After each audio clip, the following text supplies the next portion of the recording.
ధీరజ్ని cool చేయడానికి ప్రేమ అక్కడ సాంబ్రాణి పొగ వేస్తూ ధీరజ్కి సారీ సారీ అంటూ ఒక కార్డులో రాసి ఒక డెస్క్లో పెడుతుంది.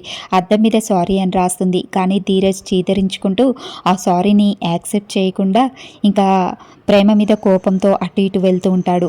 కానీ ప్రేమ మాత్రం ధీరజ్కి ఈ సారీ చెప్తూ అటు ఇటు అక్కడక్కడే తిరుగుతూ ఉంటుంది. కానీ ధీరజ్ యాక్సెప్ట్ చేయడు. ఇక ధీరజ్ సీరియస్గా ప్రేమ వంక చూసుకుంటూ చీదరించుకుంటూ వెళ్ళిపోతాడు. అప్పుడు ప్రేమ అనుకుంటుంది, వీడేంట్రా ఇంత మొండి ఘటనలా ఉన్నాడు, ఇప్పుడు వీణ్ణి ఎలా కూల్ చేయాలి?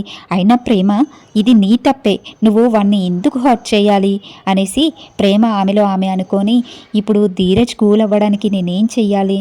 ఎలా చేస్తే వీడి కోపం తగ్గుతుంది?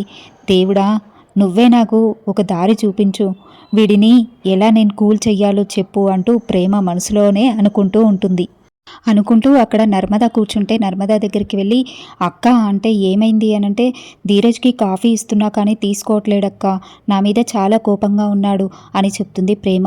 అప్పుడు నర్మద అంటుంది, మరి ఆ కాఫీ నువ్వే తాగబోయావా అని అంటే, అక్క ఇప్పుడు జోకులు ఎందుకు అనంటే, సర్లే పోన్లే ఊరికే అన్నాను, కానీ అంత పెద్ద గొడవ జరిగింది కదా, ధీరజ్ కూల్ అవ్వడానికి కాస్త టైం పడుతుంది, ఓపిక పట్టు, అయినా అమూల్య ప్రేమ విషయం గురించే కదా ఇంత గొడవైంది అంటూ నర్మద ప్రేమ మాట్లాడుకుంటూ ఉంటారు.